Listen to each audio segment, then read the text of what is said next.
Hello friends, welcome to my channel The Textile World and here I am Iti Dubey and I welcome you to all in my YouTube channel। जैसा कि मैं हर बार बोलती हूँ कि आशा करती हूँ आप लोग अपने अपने घर में होंगे, सुरक्षित होंगे और मेरे साथ जो है अपनी पढ़ाई का कंटिन्यूशन बनाए रखे होंगे। So yes, I am again here with my previous topic जो कि था हमारा टेक्सटाइल फिनिशेस पे। टेक्सटाइल फिनिशेस जो थी हमारी वो मैंने कवर की थी। एस्थेटिक फिनिश जो थी मैंने पढ़ाई थी, डिस्कस की थी, पढ़ाई थी, आप कुछ भी बोल सकते हैं। तो मैंने डिस्कस की थी प्रीवियस वीडियो में टेक्सटाइल फिनिशेस में जो मैंने दो पार्ट बताए थे, aesthetic finish and functional finish. मैंने आपसे ऑलरेडी बोला था कि मैं पहले एस्थेटिक फिनिश बताऊंगी देन फंक्शनल फिनिश के बारे में डिस्कशन करूंगी। तो अगर अभी तक आपने एस्थेटिक फिनिशेस नहीं देखी हैं सो you can touch in the I button, आप उस पर क्लिक करके एस्थेटिक फिनिश के दोनों वीडियोस देख सकते हैं। देन आप फंक्शनल फिनिश का वीडियो यहाँ से स्टार्ट कर सकते हैं। Okay, so without wasting any time हम स्टार्ट करते हैं functional finish and this is my mail I D, you can contact to me any time. Okay, तो चलिए स्टार्ट करते हैं फंक्शनल फिनिश। फंक्शनल फिनिश होती क्या है, इसको यूज़ क्यों किया जाता है, पहले ये देख लेते हैं। So functional finishes, these finishes improve the performance property of the fabric to improve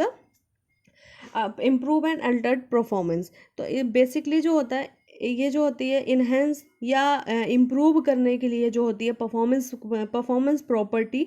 इसलिए हम किसी भी टेक्सटाइल प्रोडक्ट में, किसी भी टेक्सटाइल फैब्रिक में जो है फंक्शनल फिनिशेस को यूज़ करते हैं जिससे कि हमारी प्रॉपर्टी अच्छी हो जाए, परफॉर्मेंस अच्छा हो जाए और वो टेक्निकल टेक्सटाइल में कन्वर्ट हो जाती है। बेसिकली हम ये बोल सकते हैं टेक्निकल टेक्सटाइल में क्या रहता है, टेक्निकल यूज़ के लिए जो भी हम टेक्सटाइल्स यूज़ करते हैं वो हमारे टेक्निकल टेक्सटाइल्स में आ जाते हैं। चलिए वो तो एक अलग टर्म हो गया हमारा। अभी देख लेते हैं जो हमारी फंक्शनल फिनिश जिसके बारे में हम बात कर रहे हैं। ठीक है, तो फंक्शनल फिनिशेस में भी यहाँ पे मैंने सॉरी, तो फंक्शनल फिनिशेस में भी मैंने यहाँ पे 8 टाइप्स के बारे में डिस्कशन किया हुआ है। जैसा कि मैंने एस्थेटिक फिनिश में भी 8 जो हैं उसके टाइप्स डिस्कस किए हैं। उसके अलावा भी हमारी फिनिशेस होती हैं, ऐसा नहीं है कि 8 फिनिशेस में ही हमारा कवर हो जाता है सारा, लेकिन मैंने यहाँ पे 8 फिनिशेस ही की हुई हैं। इसके अलावा भी आपको किसी भी फिनिश के बारे में कन्फ्यूज़न है, कुछ भी नहीं आ रहा है, so you can contact me. I mention my all social media handle in the description box below, आप वहाँ से भी कॉन्टैक्ट कर सकते हैं and whenever you feel free, आप वहाँ से मुझसे कॉन्टैक्ट करके पूछ सकते हैं कोई भी फिनिश के बारे में या किसी भी टॉपिक के बारे में जो कि टेक्सटाइल से रिलेटेड हो। ओके, तो चलिए फंक्शनल फिनिश को देख लेते हैं। मैं कौन कौन से डिस्कस करूँगी, anti microbial finish, anti static, crease resistant, durable press, flame retardant, soil resistant, water and stain repellent and water proof finish. ये 8 फिनिशेस हैं। जैसा कि 8 फिनिश को एक वीडियो में कवर करना इट इज़ नॉट पॉसिबल, सो मैंने इसको भी जो है ब्रेक किया हुआ है। मैं 4 आज कवर करूँगी, then 4 we'll discuss in the next video. Okay, so start करते हैं। Anti microbial finish, anti microbial है, एंटीबायोटिक फिनिश भी हम इसको बोलते हैं। सो आजकल बहुत ज़्यादा यूज़ हो रही है। हम एप्रन्स, डॉक्टर एप्रन्स देख लेते हैं या फिर मास्क एंड हैंड ग्लव्स, तो उन सब में जो है एंटी माइक्रोबियल फिनिश यूज़ हो रही है जिससे कि हम वायरस इफेक्ट से बच सकें और हमें प्रोटेक्शन प्रोवाइड हो सके। So antimicrobial finish is a long-lasting formula that inhibit the growth of microorganisms such as bacteria, viruses, fungi, algae, mold and mildew। तो इन सभी चीज़ों से प्रोटेक्शन प्रोवाइड करवाती है हमें क्या, एंटी माइक्रोवेल फिनिश। यहाँ पे कुछ पॉइंट्स और मैंने मेंशन किए हैं। This finishes cause a fabric to inhibit the growth of microbes। The humid and warm environment found in textile fibers encourage the growth of microbes।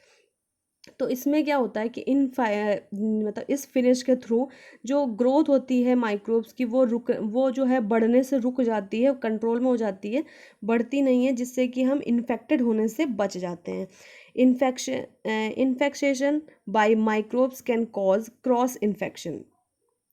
मतलब अगर हम माइक्रोब्स को जो है रोकेंगे नहीं बढ़ने से तो वो क्रॉस इन्फेक्शन को मतलब उसके वजह से क्या हो जाएगा, क्रॉस इन्फेक्शन का जो प्रोसेस है वो स्टार्ट हो जाएगा। उससे और ज़्यादा इन्फेक्शन बढ़ता जाएगा और बीमारी बढ़ती जाएगी। By pathogens and the development of odour where the fabric is worn next to skin।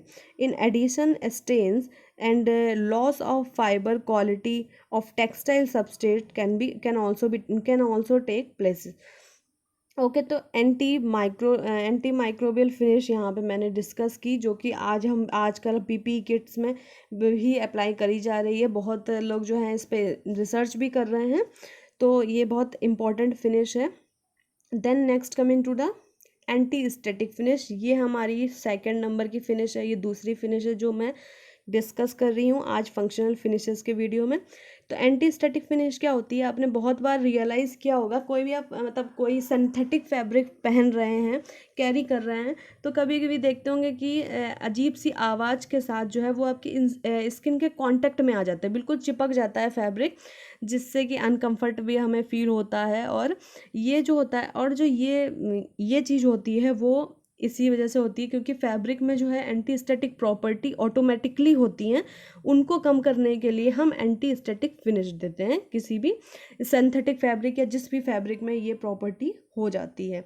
So anti static finish are used for the removal in synthetic fibres of the unwanted effect of electrostatic charges produce during the production and the wear of the fabric and knits. तो fabric का production के time पे या फिर जब हम पहनते हैं तब हमें इस टाइप की जो है फील होती है। एंटी स्टैटिक फिनिश के बारे में कि स्टैटिक मतलब कोई भी चीज़ मतलब स्किन की तरफ खींच रही है किसी भी फैब्रिक को, या कोई भी स्टैटिक मतलब ये चीज़ होता है। और एंटी स्टैटिक मतलब वो चीज़ को रोकने के लिए कि वो हमारे स्किन में ना चिपके, इसलिए हम एंटी स्टैटिक फिनिश देते हैं।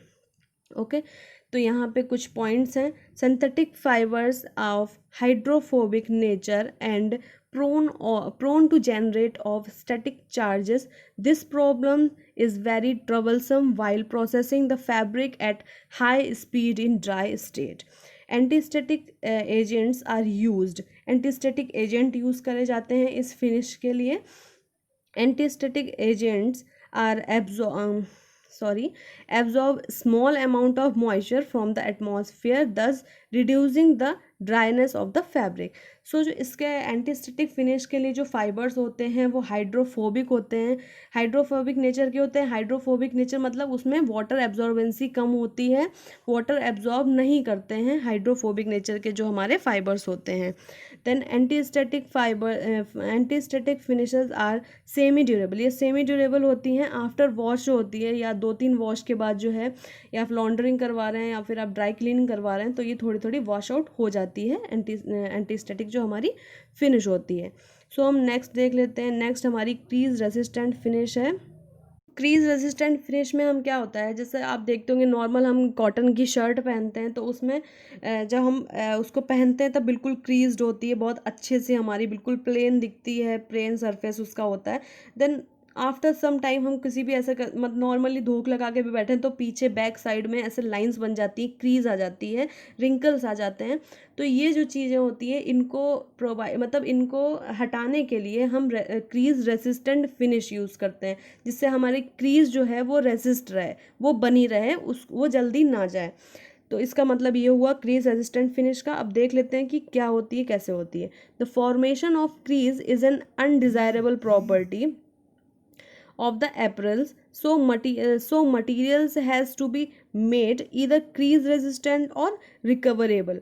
ओके, तो मटेरियल्स जो इसमें होता है वो फिर या फिर वो जो मटेरियल होता है वो क्रीज रेजिस्टेंट होता है या फिर रिकवरेबल जो मटेरियल होता है वो यूज़ किया जाता है इस फिनिश के लिए।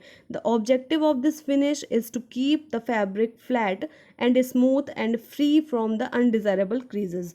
अनडिज़ायरेबल क्रीजेज से फ्री मतलब उससे राहत पाने के लिए जो है ये फिनिश हम यूज़ करते हैं, crease resistant finish. This is purely chemical and permanent finish. ये परमानेंट फिनिश होती है और केमिकल बेस्ड होती है। और जैसा कि फंक्शनल फिनिश है, तो फंक्शनल फिनिशेस मोस्टली जो है सारी ही जो है केमिकल बेस्ड होती हैं हमारी फिनिशेस।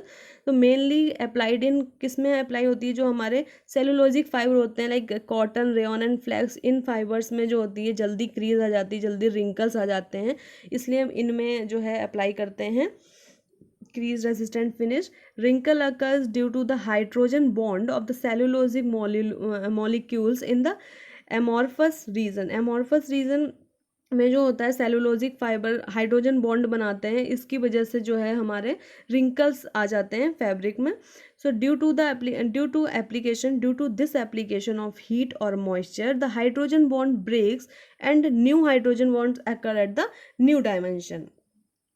इस जब हम ये अप्लाई करते हैं, जब ये हम फिनिश अप्लाई करते हैं, तो इसके हीट और मॉइस्चर जब अप्लाई किया जाता है, उससे जो है हमारा जो पुराना हाइड्रोजन बॉन्ड है वो ब्रेक होकर नया हाइड्रोजन बॉन्ड बनता है नए डायमेंशन पे, जिससे क्या हेल्प होती है, therefore wrinkles can be reduce, इससे रिंकल रिड्यूस हो जाते हैं if the hydrogen bond formation can be reduce.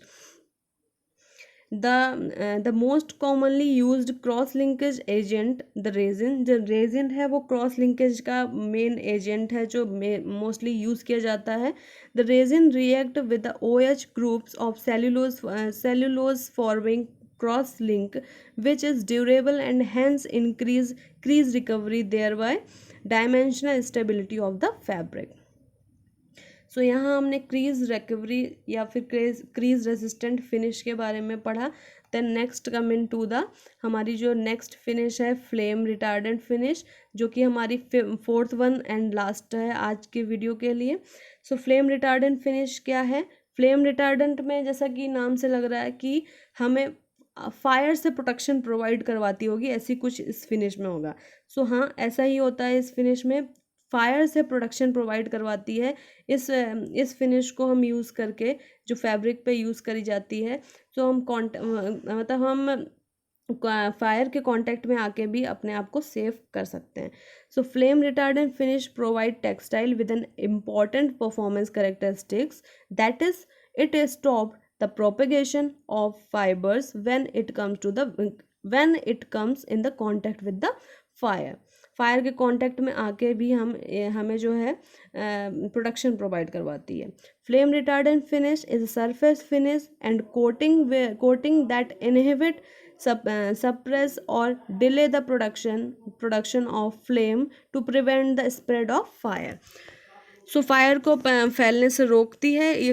अगर किसी भी प्रोडक्ट में, टेक्सटाइल प्रोडक्ट में ये फिनिश होती है तो फायर को फैलने से रोकती है। उतने ही बीच में फायर लगती भी है, आग लगती भी है तो जल के वो अपने आप बंद हो जाती है।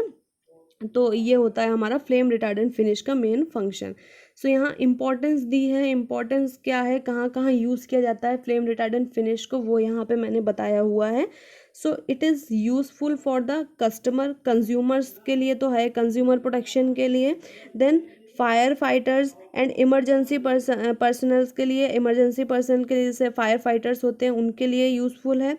अपहोस्ट्री एंड ड्रेपरीज प्रोडक्शन के लिए, देन मिलिट्री वंस के लिए भी है, एंड एयरलाइन इंडस्ट्री के लिए भी यूज़फुल है फ्लेम रिटार्डेंट फिनिश। ओके, तो यहाँ पे मैंने अपनी 4 फिनिशेस कवर की, जो कि थी हमारी flame retardant finish, crease resistant, anti static and anti microbial finish. बाकी की जो बची हुई 4 फिनिशेस हैं वो मैं नेक्स्ट वीडियो में कवर करूँगी। Till then stay safe, stay home and keep learning with me. Thank you and bye bye.